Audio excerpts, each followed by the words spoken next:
हम तो बैठ गए। अतुल प्रधान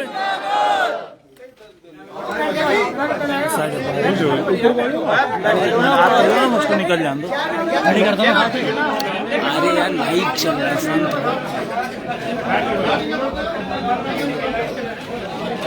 अभी बैठ जाओ नीचे।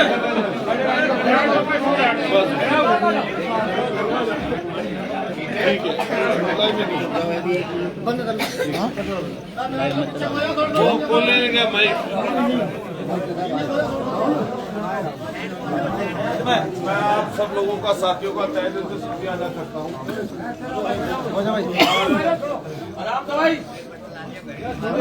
आप सब लोगों ने बहुत जोश खरोश से ये स्वागत सत्कार किया और मैं समझता हूँ कि जो आपकी भावनाएं हैं वो मेरे साथ साथ इस समय जो गठबंधन के प्रत्याशी हैं उनके लिए बहुत अच्छी है। आदरणीय प्रधान जी हमारे नौजवान साथी हैं और जब सरकारी चुनाव चल रहा होता है तो प्रधानों का इकट्ठा होना बहुत मुश्किल रहता है, लेकिन उसके बावजूद भी मैं आपको बधाई दूंगा। आदरणीय गांव के पूर्व प्रधान जी साथ साथ, क्योंकि गांव में जब चुनाव होता है तो पक्ष विपक्ष रहता ही है, लेकिन उसके बावजूद भी आप सब नौजवानों का जो उत्साह है वो देखते ही बनता है। और मैं समझता हूँ कोई राजनीतिक व्यक्ति हो, अगर लोगों में अपने प्रति प्यार और स्नेह देखता है तो उसको बहुत खुशी की अनुभूति होती है। और चाहे कितना भी परेशानी दिक्कत में हो या कितना भी थक गया हो, लेकिन अगर इस तरीके से जोश से लवरेज और प्यार करने वाले लोग मिल जाएं तो फिर कहीं थकान महसूस नहीं होती।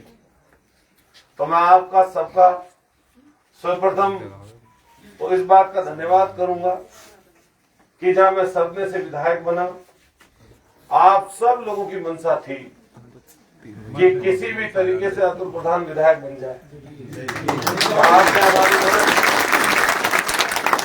इसके लिए मैं दिल की गहराइयों से आपका आभार व्यक्त करता हूँ, क्योंकि हमारा जो चुनाव था सरदने का वो बहुत मशक्कत का, मेहनत का और बहुत सारी लोगों की दुआएं थी, जिससे हम 2 बार चुनाव हारने के बाद भी जीत गए। तो उसके लिए तो मैं आपका आभारी इस समय व्यक्त कर सकता हूं। लेकिन जो मौके के इस समय के हालात हैं, हमें और आपको सबको मिलकर आने वाले समय के लिए एक नई पहल और नया विचार लेकर काम करना पड़ेगा। बहुत सारी सरकारी गाड़ियां इस उपचुनाव में आपको नजर आ जाएंगी, दबाव भी आएंगे, कोई सरकार का डर दिखाएगा, कोई लालच की भी बात करेगा और कुछ ना कुछ चीजें जिस तरीके से सरकार क्रिएट करती है, बनाती है, ऐसे भी बनेंगी। लेकिन मैंने देखा कि कोई व्यक्ति, नेता, सरकार कितना भी बड़ा षड्यंत्र क्यों ना कर ले, लोकतंत्र में अगर जनता आपके साथ है तो कोई कितना बड़ा षड्यंत्र कर ले, कोई फर्क नहीं पड़ता, सारे षड्यंत्र विफल हो जाते। और अभी एक साथी थे हमारे साथ, कबड्डी का टूर्नामेंट कराया था, मैं बहुत पहले आया था, 4-5 साल पहले।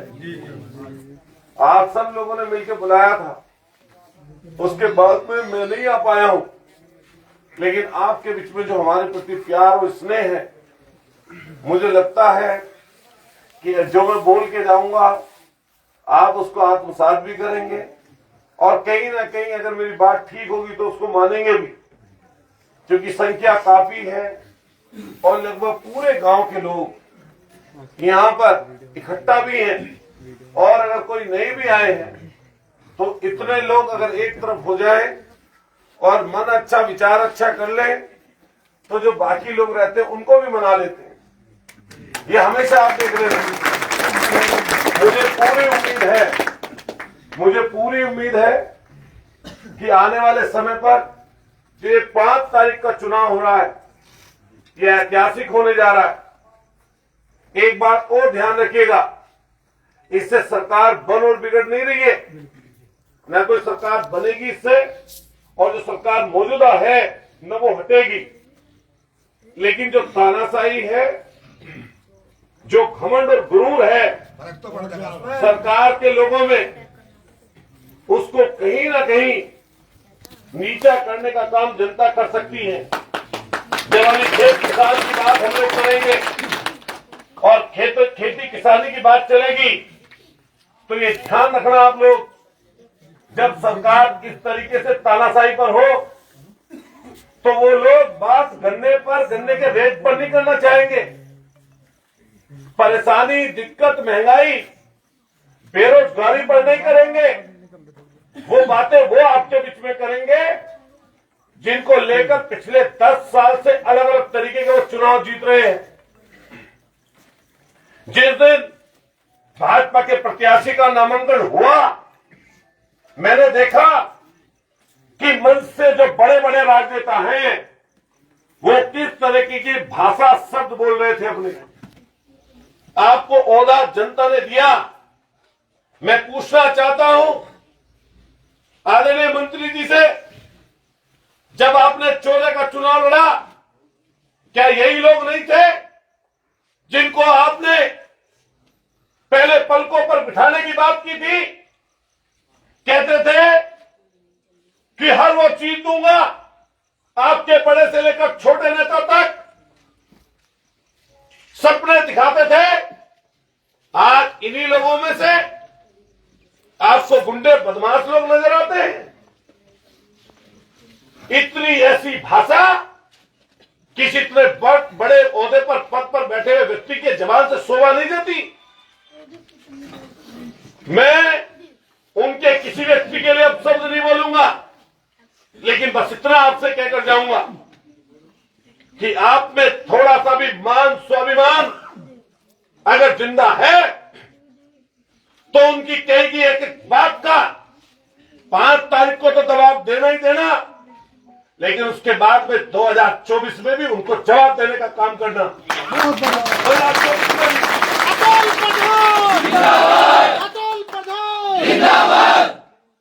मैं जात से किसी से मेरी नफरत नहीं है, क्योंकि मुझे भी लोगों ने एमएलए बनाया है।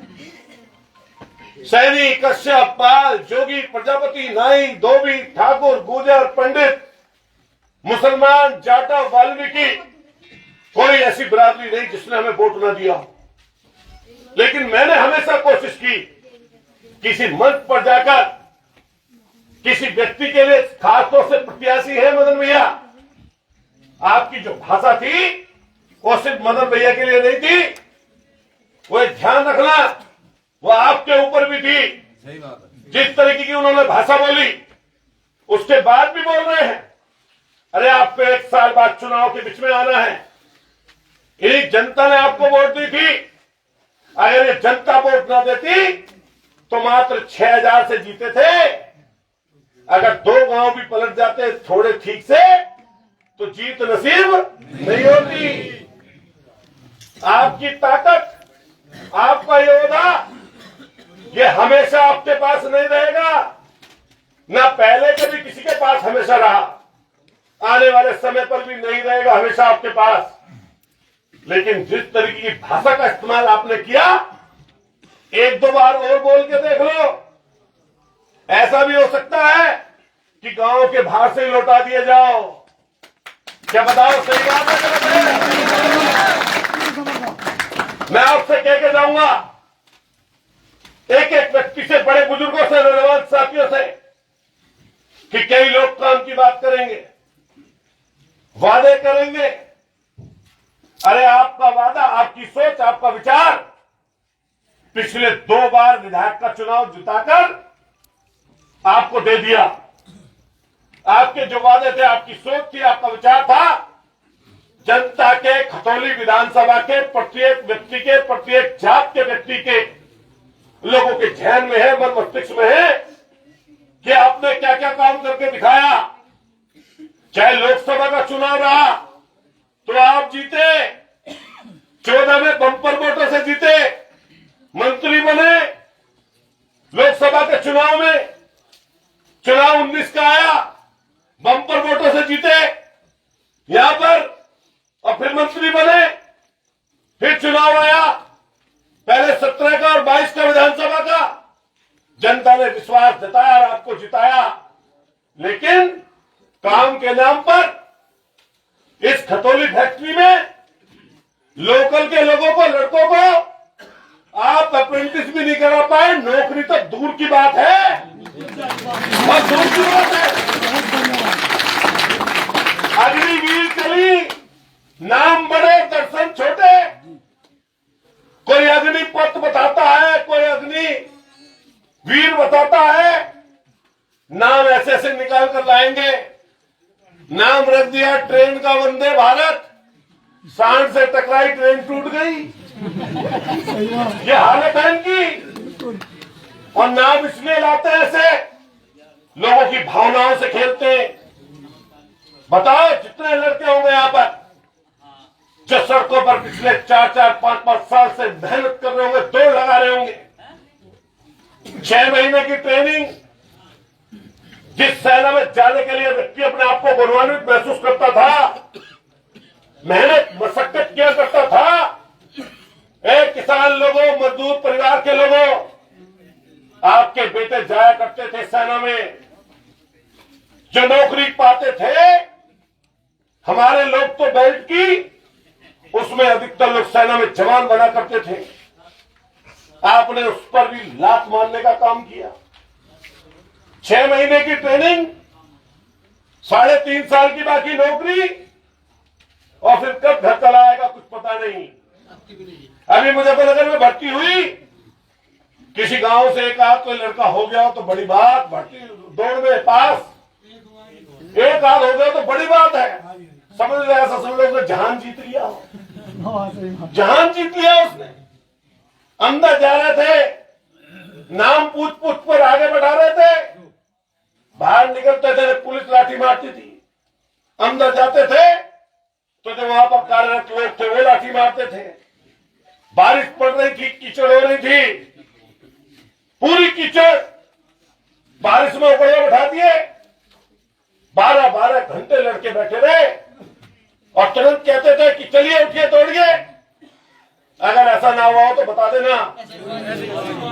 लाठी तो लाठी, गाली तो लुभाव में थी, पता नहीं कैसी कैसी गालियां। हमारे तो क्षेत्र का एक लड़का, ठाकुर समाज का अकेला लड़का था, अपने घर में 400-400, 500 लड़कों को दौड़ाया जा रहा था। जो पीछे रह जाता था, कितना ही मशक्कत कर ले, आगे नहीं निकल पाता था,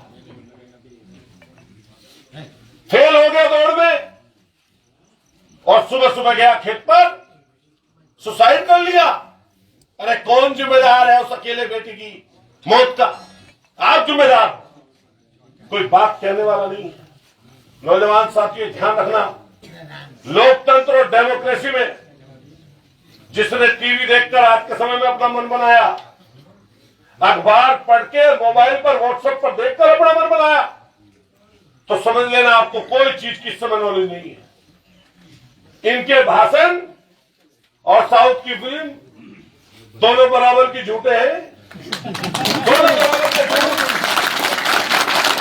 ऐसे इनके भाषण और ऐसी साउथ की फिल्में आजकल चल रही हैं। पता नहीं कितना बड़ा वादा कर दें, क्या बात कह दें।